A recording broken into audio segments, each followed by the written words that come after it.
Anyways, welcome back to another video on the Shadden Motorsports channel. We're here in the Motorsports Garage. The Motorsports Garage. That is correct. We want to talk to you all about kind of our little plans next season. Little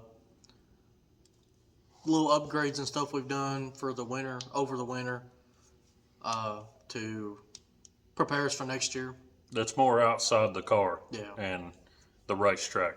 Yep. Things to make it easier on us and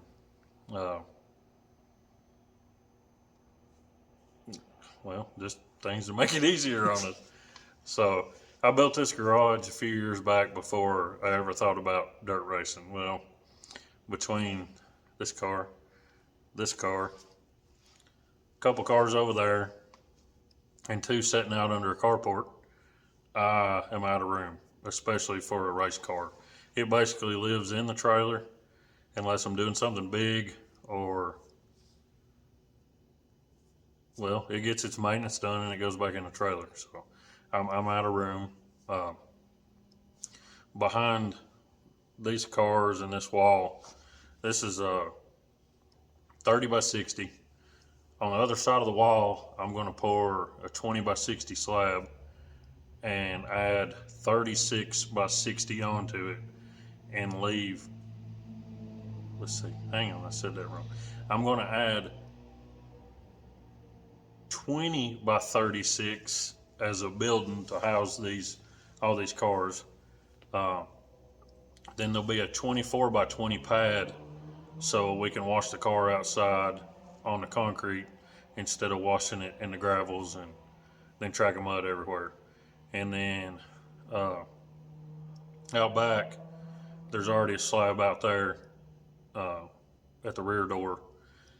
I'm either going to add 24 by 30 onto this as a small little race shop for the car just to be in, or put another carport out there. We're going to do something because I want to buy a toter. Sold my dually. I'd had a 17 model crew cab 3500 that I bought about a year and a half ago. We used it all this year. Super good truck. Wasn't big enough for the whole family.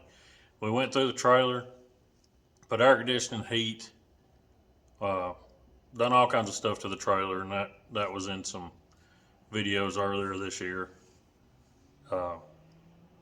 Made it kind of homey, I guess, but it's still cold in there when it's cold. It's still hot in there when it's hot. So I wanted to get a toter to make the family and some of the friends with the kids a little more comfortable. We're going to wait a year because, number one, I have nowhere to put a toter. I can't back it in here and leave it and pull it out and put it back in here and pull it out every time I want to do something. So I want to hold off a year. I will add on somewhere, add an awning on somewhere to park it under. Yeah. So that way it doesn't just sit out in the weather and the roof start leaking and do all that crap. So we're going to fix my 96 model dually that I've had for like 13, 14 years. We're going to go ahead and fix it, get it painted, make it look good to haul us around all this coming year. That will financially open me up a little bit and give me a little more cushion so I can invest a little more money into the shop and into tools and the truck, and then set me up for next season on getting a toter and a stacker, or getting just a toter and using a trailer I've got. I've not made up my mind with that, because if we do good this coming season, which I'm really hoping we do, next season we'll just start traveling. We'll just go past anywhere around here. So that's the game plan on that. We got a few tools that we want to buy. Like to buy a spring smasher. I'd like to buy an attachment for a tire demon that kind of blows the tires up so we can check the stagger and stuff without having to mount them on a wheel, because it wears wheels out. We wore one wheel out with checking like 15 tires. Basically stripped the threads out of the bead lock. So don't want to do that again. So we want to do something there. We want to put a canvas door on the back of the trailer this coming year. They're like $600, so it's going to be a minute before we do that. So that way we can keep more of the heat or AC in the trailer instead of having a shower curtain, which it worked well. We saw that on the old number 7 YouTube channel with the boom boom room.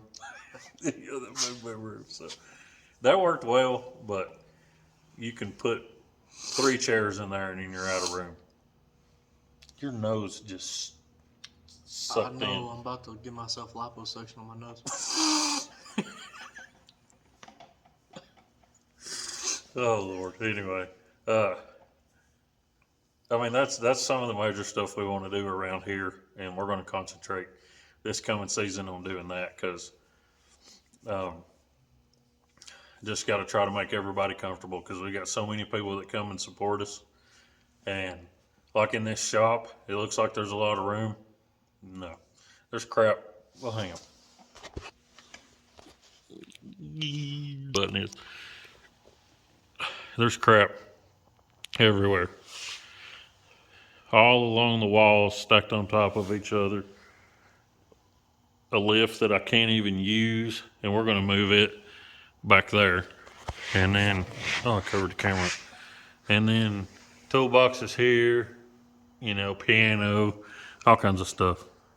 Like $400 million worth of oil. That's what it takes to have a race car. It's $4 million worth of oil.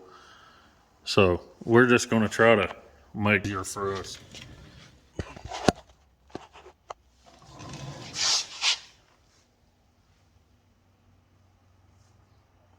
He didn't take his medicine yesterday. But anyway, you got anything to add, Hunter? Anything you would like to see us do that you hadn't said yet that you can put me on the spot? Win a race in Mountain View. You just tell them. Oh, come on, man. Come on, man. I said things to do in the shop. Oh, you said put you on the spot and I had to do it. Anyways, I'm just playing. That's going to come. I ain't worried about it. He's not playing. I ain't playing. It's not one of the things that I wish could happen. It's going to happen. It is what it is. Just not really. Everything that kind of we need and want is already here or will be here out of what he said. A lot of great additions are going to come next year. Got to make room because you never know. Like he said, we're going to put the car in here and got to have enough room for 2. So it's got to. Yep. It's got to do. We got to just work toward it. I mean, work toward what we want, like we did all the last 2 years. So, other than that, there's not anything I'd specifically say, because it's pretty much either here or going to be here. Other than that, that's about all I got on that. And I will throw one thing with a car in there. We are going to get a second car. I gotta have something to get us by in case something happens to this car. So the car I have now, I had called 3 places. We have 3 chassis manufacturers that are relatively close to us. I guess you could say within an hour, 2, 3 hours driving. I called them about doing some updates on my cars because it's so old, and their excuses were it won't fit on our jig. So I wanted some updates to the front, which it's a Chevelle stub, so it kind of should have fit on any jig in the front, but they just didn't want to fool with my car. So I updated it myself, and I have a good buddy that we race with that is going to bring his car closer to Christmas, and I'm going to do some updates on it. Try a couple of things out that I learned after I updated my car and see how well it helps him. So We may get into doing a little chassis updates on the back of some cars. Just kind of depends on how this goes. I quit fabricating a lot because you do and do and do and try to help people because we know how expensive things are and you just don't get the credit that you feel you deserved, or they just don't even mention your name, and it's kind of aggravating, especially if you give them such a deal. So I'm kind of past that. But when you build a set of brackets for a car and it has your name wrote in the bracket and cut out with my plasma table, don't matter how much they say that they had it done, all you got to do is look at my name. So like, I know it's a little messed up, but that's the whole reason I quit fabricating. I got all these tools. I love doing all this, and I literally had about 5 people kill it for me, and I've not fabricated anything in a year other than some of our stuff and a few little things for a couple of guys. But I'd like to get back into that, just kind of fund my add-ons to my shop. So we will see how that goes. I doubt that part will take off anytime in the next year or so, but we will see what happens between some PPM parts and the parts that I've designed, and see how that goes for a car that is having a little bit of issues with the rear suspension that we tried to help. And I don't know how in the world it gets around the track like it does, but he does a great job of keeping it going. But it needs some attention. So we are going to update it, like I said, close to Christmas, and see if we can't get him a lot closer to the front, because he definitely deserves it. Absolutely. I mean, definitely deserves it. And I don't think it's like a skill. I don't think it's like a heart, because there's nobody that has more heart than that dude. I just think there's something horribly jacked up in the chassis on his car, and it is not working. And big adjustments that I have suggested or he has done has not made one single difference. And then adjustments that you would think would make the car worse have made it better. So I think it's fighting some kind of bind, and we just hadn't had it in here to look at it, and it's hard for me to get up to where he's at to see it. So hopefully we can straighten that out for him, and just, like I said, get him up there where he belongs, because he's a fun dude to race with, and he's a good buddy of ours. And once we get it done or get it in here, we'll do a little bit of videoing on it. I don't want to show the whole thing unless he's okay with it, and we will go from there, I guess. Anything else? No, not really. Just gonna do what we can do for this coming up year. We like touching again on the whole second car. Obviously the one that we got now will have the bigger motor in it. The backup car will have the crate in it in case we just want to have fun with people. And in case we end up in a points deal. Yeah, need another car. Yeah, can't miss any of those races. Yeah, can't miss them, whether you get took out or go underneath somebody. Just to have a backup is going to be a main thing for us this coming year. That's the main thing we're going to try to work toward. Because if we decide to run points again or want to go for something big like that, we want to have every piece of arsenal we can to make sure it happens. Or if we blow a motor up. Yeah, I mean, we ain't got to do a whole lot. We ain't got to swap a motor. We can just pull a car in, pull a car out. So, I mean, just it's a ease of mind. Because during the week, he works 24 hours a day sometimes, and I work my 8 to 5, but it's still sometimes it's not enough daylight and hours in a day for us to get a whole motor swapped, get everything swapped over, Uh, so it's just it'd be easier on both of us to get another car and just have a ready backup. Uh, Yeah, if rear end lets go, yep. some of that stuff's super hard to get right now. Yeah, and depends on what it tears up. You may not be able to fix it in a week. Even 95% of this year, the car didn't come out of the trailer until Friday evening. Because I mean, like I said, he works all the time, and it's one of them life things. But regardless, we're not gonna we're not gonna not have fun. So excuse me, little extra work in the beginning will be just fine. Whatever. Uh, little extra work in the beginning, obviously a whole lot of more money. Uh, will put us at a very ease of mind the rest of the year in case anything drastic happens. So just one less thing we got to worry about, and let us worry about the actual car itself instead of worrying about not tearing it up. And it will not be a new car. No. I've had several people ask me, "You getting a new car? Are you getting a new car?" No. Well, yeah, it'll be a new to us car. Yeah, it'll be a new to us car. It'll be an old car that I'll cut all to pieces again like I did mine. But I have no interest in a new car.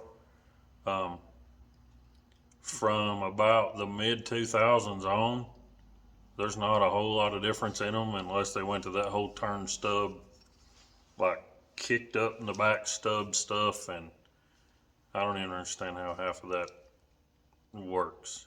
Like Some of it hasn't. The old car's been in front of half of them. that whole turn stub thing, like I don't know how you set the front end up. I've seen them do it. It don't make no sense to me. The the kicked stub throws a loop for me on the caster stuff. I don't know how. Don't have no interest in it. So I want to basically copy the car that I have now. So we will buy an old car and strip it and check what we need to check for cracks, and then cut the rest of it apart because they work good. There's plenty of late 2000s, 13, 14, 15s, some mid 2000s cars. There's a whole lot of that era that work great, and they're out there everywhere for $1,500 as a roller, or $3,500 as a roller, and some of them are $7,000 to $10,000 race ready. I mean, not with some big crazy motor, but you can't trust me. You can't build a car from a roller for $10,000 because I thought I got a smoking deal on mine at $3,500, and then the transmission was trash, so that ended up being almost $5,000 by the time that was done, and then it added up fast. But if you can buy any competitive open wheel, for 10,000 or less, you're doing good. So we're just, like I said, trying to get us a cushion. Like that's the best word for it. Get us a cushion. Yep. Because we don't have enough time. We work on a very tight budget.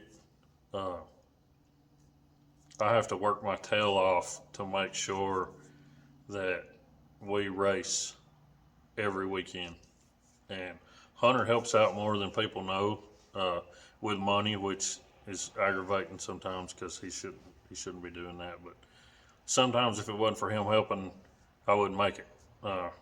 Sometimes if it wasn't for some random buddies and people just walking up and handing me money and saying, "Man, you're doing great. Maybe this will get you by another week." And it's not a pity party thing, but everybody that races that is not sponsored out the butt or is not riding in somebody else's car knows exactly what I'm saying. I mean, exactly what I'm saying.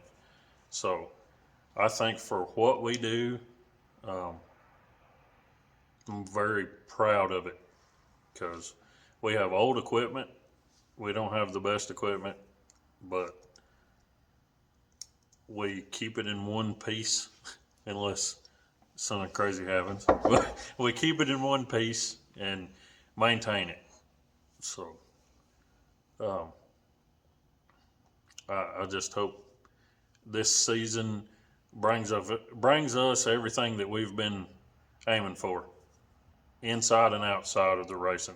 We got a lot going on. Got a lot family wise going on. Got a lot going on with some friends. I mean, there's just a whole lot going on, and I hope the outcome from all of it is as good as we're hoping for.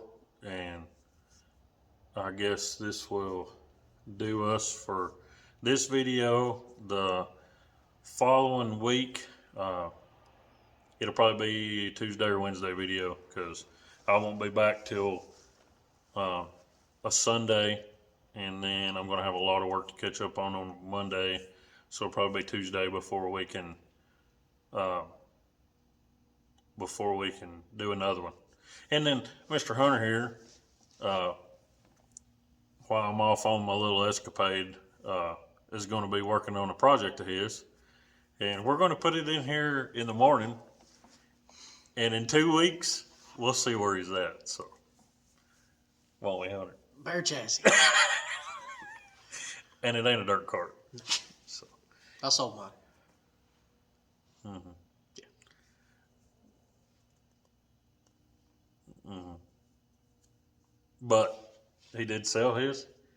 But a good dude bought it. And once he gets everything off his old car swapped over, I think the kid's going to be.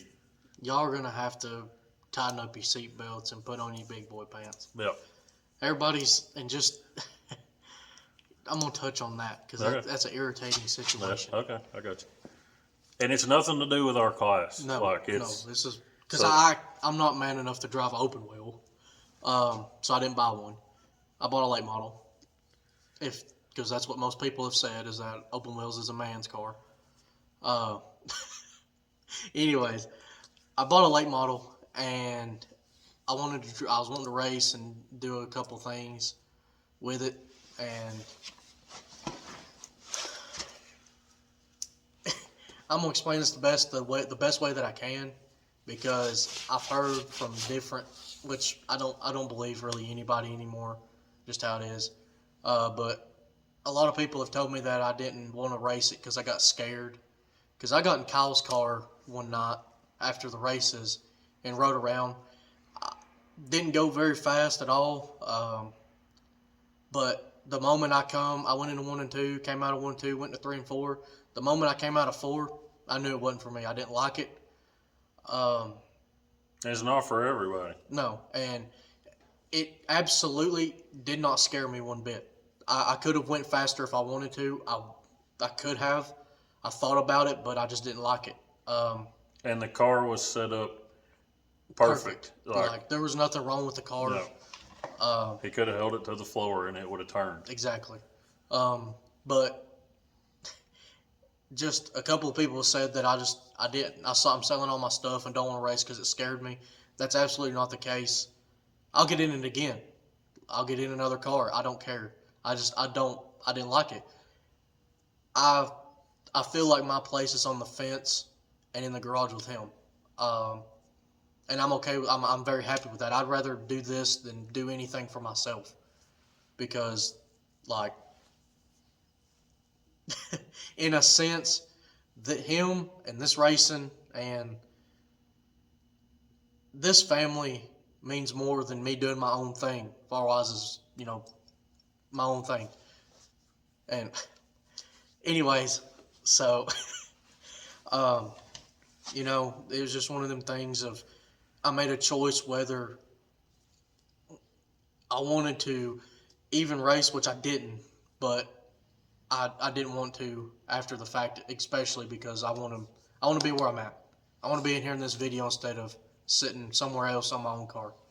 And the kind of analogy that we come up with is, have you ever wanted to go to Six Flags or Dollywood and ride a roller coaster because you thought it was the most awesome, coolest thing that you'd ever seen, and then you got on it and rode it, and you did it, you thought it was cool, but you have no interest in riding it again. Like, perfect example. That's the best way that Hunter could explain to me and anybody else that asked why he didn't want to. I mean, it's not for me. And a couple of people even told me before I'd even done that. They said racing's not for everybody, and At that point, once I realized that racing wasn't for me, I looked at it a different aspect. There's crew chiefs for a reason, and I'm gonna take that more serious this year than I ever have. I took it a lot serious this year, but I learned some things after racing that I could have done better, and I'm gonna do better. Um, but off topic. Anyways, I sold my car to a guy that has done extremely well for what he has.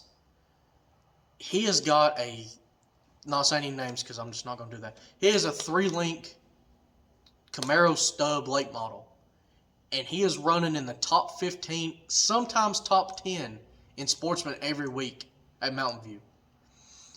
I sold him my car because I had 3 people ask me about my car. They wanted to buy it. He was number 2 or 3. I had one guy that was serious about it, but I mean, when it come down to it, he wanted to cut it up and update it his way, and the car was too perfect. I think I can't remember exactly, but there's a video or so that we have or is already out where we cleaned it and everything, and you can see it. Like the car is perfect. It looks like it's been raced 5 times. Yeah, and it was an '04 model, and it had been raced like 5 or 6 times. And this gentleman messaged me and was like, "Hey man, I'll come get it Friday. I'll give you what you want." I sold him the whole car, shocks and all. Um, he has been made fun of, been tried to it. People have tried to intimidate him, and to be honest, it's sad. Yeah, and the kid and his family would give the shirt off his back. He let you drive his car if that meant you could continue racing if you was in a points situation. 100%. And those kind of people is what makes racing go round. I deal with them Monday through Friday, sometimes on Saturday. Um, People like that, and that is what makes racing special, makes my job special.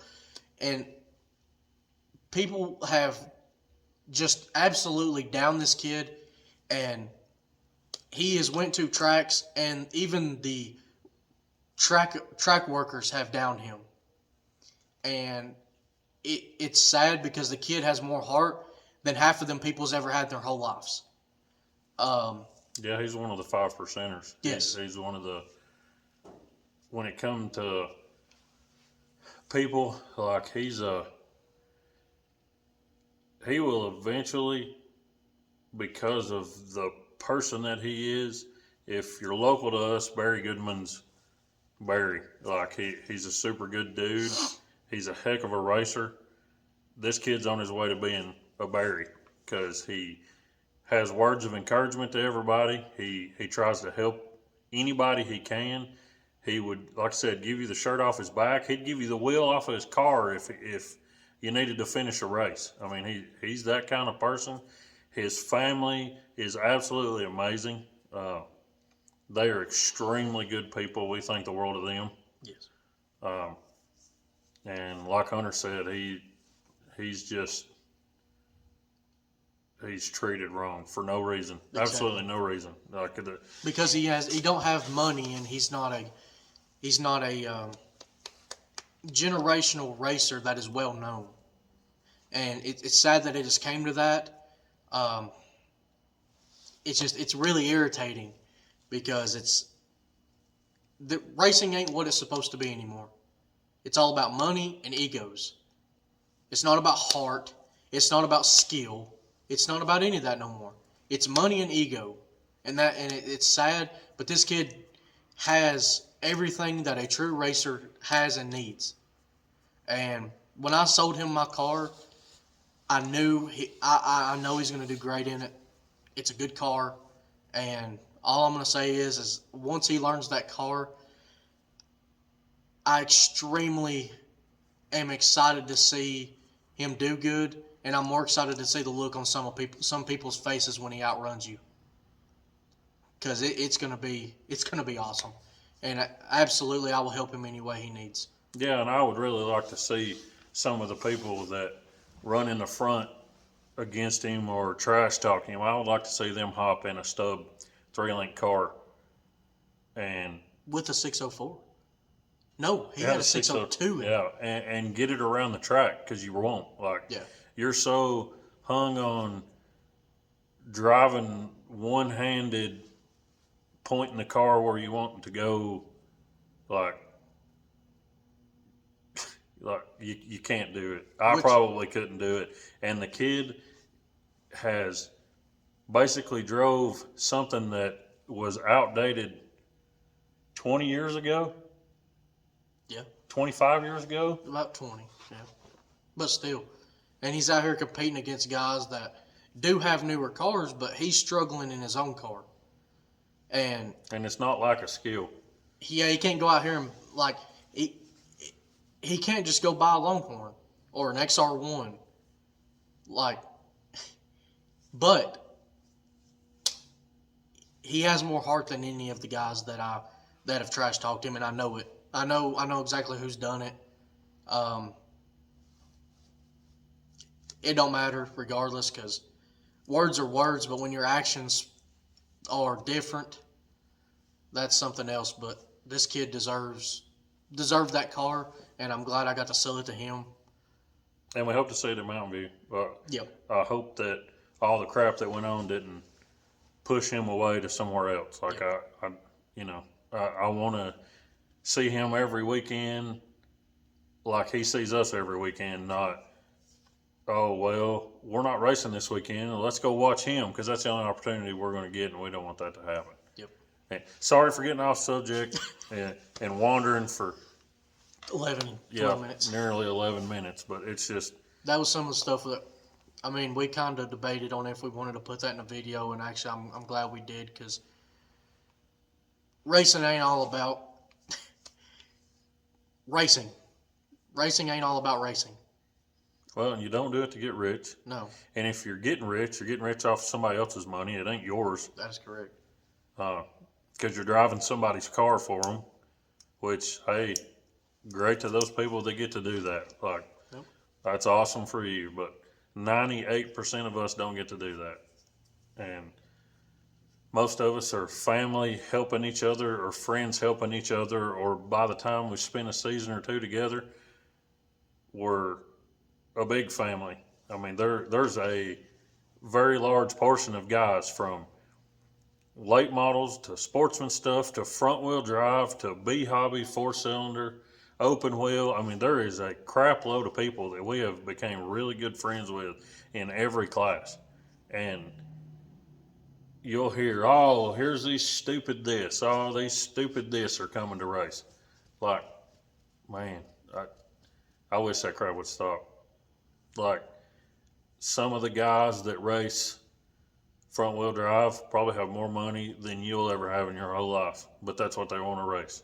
Some guys that race Thunder, same deal. Probably got more money than you'll ever have, but that's what they want to race.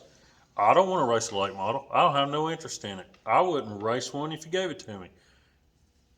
That's just me. Some people think open wheels are stupid. That's your opinion. But don't trash talk people because they're not driving what you have. Exactly. Like, that's the biggest thing that gets under my skin, period. Like, quit trash talking people. And if you get out here and intentionally hit somebody, then, dude, duke it out. If you get out here and slip up into somebody and it's an accident or spin out in front of them and it's just racing, it's just racing. Like, put your big boy panties on, scoop all your junk up and go throw it in a trailer and finish watching a race. It's frustrating, but 90% of that is nobody's fault. It's just racing. I mean, previous videos will show we've been there. So. And I've been extremely ill, but it wasn't to the point to where I walked over to the trailer and tried to beat the brains out, or I walked over to the trailer and cussed them. I've not walked over to anybody's trailer and cussed anybody. I've not walked over to anybody's trailer and yelled at them or threw anything. Like, it's. Now, the fence is a different story, but Yeah, that's a different situation. I may have yelled some things on the racetrack, but they couldn't hear me anyway. But you just, like, you don't do that. And your crew needs to shut their mouth. Like, don't go cussing somebody else's crew. Don't, like, just all that. If all that drama crap would go away, racing would be 1,000 times better than what it is. That's the only downfall to racing is the drama. And It ain't high school. yeah, If it it ain't high is, go school. be a teacher. Yeah, Which I know some racers are teachers. No offense. Mr. Standard. I don't even know if he watches this stuff or whatever. Anyway, But all right, guys. Well, I think that's gonna wrap it up for this video. We'll see y'all in a couple of weeks on another video. Hopefully, this guy's got a tan and pin needle eyes. And hopefully, I've not gained any more weight because I feel like my winter form's about to show. So I may have to like scoot farther back to get bigger in the screen. So, anyways, that's gonna be it, guys. Thank y'all for watching. Again, not many people have done it, but gonna request it every time. If y'all don't care, just comment, subscribe, and like it. And if you comment, let us know what you like about the video, what you didn't like. Not gonna hurt our feelings. We just would like some general input to make it better for our viewers. even if you just click a period or a question mark in the comments, it would really help our channel try to go somewhere. If you put a question mark, then that means you're questioning something in our video that wasn't right, and that's okay. Yeah, I'd rather you have that than you just laugh about it and make fun of us, because everybody does it. Even the poop emoji. Like, if you want to just post that in the comments, because our stuff's garbage, that's fine. But Well, hold on. If you put the poop emoji in there, put in parentheses video, or if you just put the poop emoji, I think you're looking at me. So just do that for me. Look, Yeah. here's the form of the poop, and then just it curls up. So, anyways, all right, guys. Well, I think that's gonna be it. Right?